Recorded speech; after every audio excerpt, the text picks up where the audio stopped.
Bonjour à toutes et à tous et bienvenue pour cette nouvelle vidéo où je vais vous parler de l'ail des ours de façon la plus complète possible. Donc on le ramasse principalement au printemps, donc je vous expliquerai pourquoi on peut le ramasser à d'autres périodes. Donc il est facilement reconnaissable par rapport à ses feuilles qui sont très souples avec une nervure centrale, alors qui a tendance à être plus claire à la base comme vous pouvez le voir et qui a tendance à partir sur le vert de la même couleur que la feuille en remontant. Là où le muguet, lui, n'a pas des feuilles uniques mais des feuilles qui sont enroulées l'une sur l'autre. De plus, l'ail des ours, le dessus de la feuille est brillant et le dessous mat, ce qui est l'inverse pour le muguet. Et puis on peut reconnaître surtout l'ail des ours par rapport à sa fleur qui est très différente de celle du muguet. Donc le bourgeon d'ail des ours est un petit bourgeon qui est facilement reconnaissable, là où les clochettes de muguet, vous les connaissez, ce sont des clochettes sur une tige unique. Ensuite, donc par la suite, quand vous vous attendez un petit peu pour ramasser à d'autres périodes de l'ail des ours, plus tard, vous pouvez trouver des pompons de fleurs blanches qui ont toujours un parfum d'ail, voilà, comme la plante. Et puis un peu plus tard, vous trouverez les graines, donc j'expliquerai ce que vous pouvez en faire. Voilà. Le parfum d'ail, c'est vraiment quelque chose qui est très marqué, que vous pourrez reconnaître sans grande difficulté. Maintenant que j'ai donné ces indices pour reconnaître l'ail des ours par rapport au muguet, petite précaution. Bien sûr, il est connu donc les contaminations à certains parasites, notamment l'échinococose du renard, mais aussi la déjection d'autres animaux et oiseaux. Donc il est important de bien nettoyer les feuilles des ours avant de les utiliser, de les consommer. Autre précaution, ne pas les cueillir dans des zones proches de l'industrie métallurgique ou chimique, tout simplement parce que c'est entre autres une plante qui va limiter les actions nocives des métaux lourds, des organes digestifs, le rein et surtout pour le foie, mais qui dans le même sens va capter donc ceci dans votre corps, il va les capter de la même façon dans l'environnement. Donc en trop grande quantité, ils vont se retrouver dans la plante et être nocifs pour vous.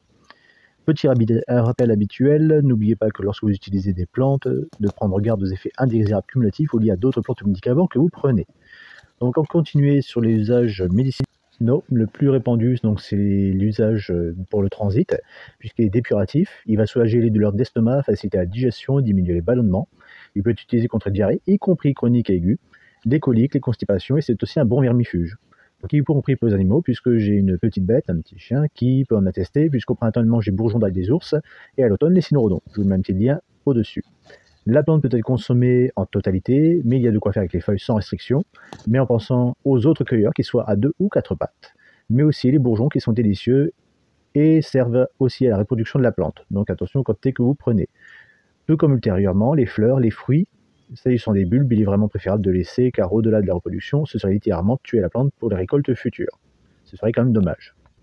Donc en dehors, l'ail des ours, c'est aussi bon pour le cœur, puisqu'il permet de prévenir les thromboses chez les personnes à risque, contre l'hypertension, puisqu'elle permet de faire baisser la tension artérielle, qui plus elle contient des molécules antioxydantes, mais aussi la vitamine C, quand elle est consommée fraîche, des composés soufrés qui sont reconnus comme des antimicrobiens et antibiotiques naturels. En cuisine, donc vous pouvez faire sécher vos feuilles d'ail des ours, vous pouvez les consommer frais si vous préférez, pour faire une salade, pour faire une omelette, pourquoi pas. Moi je préfère le consommer frais, donc je passe tout à sécher, je récupère les tiges, vous allez voir que je peux en faire autre chose. Donc une fois que les feuilles sont bien triées et préparées, bien sèches, je les passe tout simplement au mixeur, ce qui me permet d'avoir de l'ail des ours sur le long terme. Avec l'avantage, c'est qu'au niveau conservation, c'est bien plus efficace que de le conserver comme certains peuvent le faire dans un congélateur.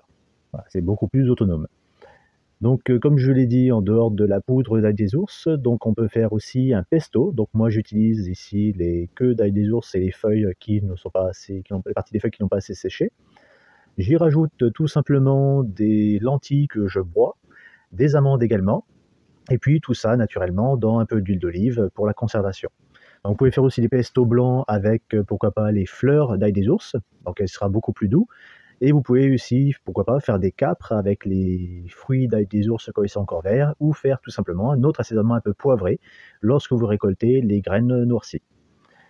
Donc au-delà de cette façon de faire, vous avez d'autres choses que vous pouvez préparer. Par exemple, au-delà de ce délicieux pesto que je vous montre à l'écran, vous voyez comme il est magnifique, vous pouvez utiliser les bourgeons d'ail des ours pour en faire tout simplement dans du vinaigre. Alors moi j'utilise 2 tiers de vinaigre de cidre et 1 tiers de milleflore, mais vous pouvez faire uniquement du vinaigre aussi. Je rajoute dans mon mélange quelques fleurs de prune vert, alors ça c'est mon mélange personnel. Et puis tout simplement, quand vous attendez un petit peu, vous pouvez le garder pendant plusieurs années, puisque je vous présente donc des bourgeons d'ail des ours que j'ai préparés il y a 2 ans. Donc vous pouvez voir que la couleur est un peu plus sombre, mais pour autant c'est très très bon. Et puis le vinaigre que vous avez, une fois que vous avez fini votre pot, vous pouvez l'utiliser pour faire des très bonnes vinaigrettes, mais vous pouvez aussi utiliser ce vinaigre qui a macéré dans les bourgeons d'ail des ours pour tout ce qui est verrues, mais également les, voilà, certains petits problèmes de d'excroissance sur la peau. Voilà, sur ce, je vous remercie de m'avoir suivi. Je vous montre en dernière photo les préparations et je vous souhaite un bon appétit.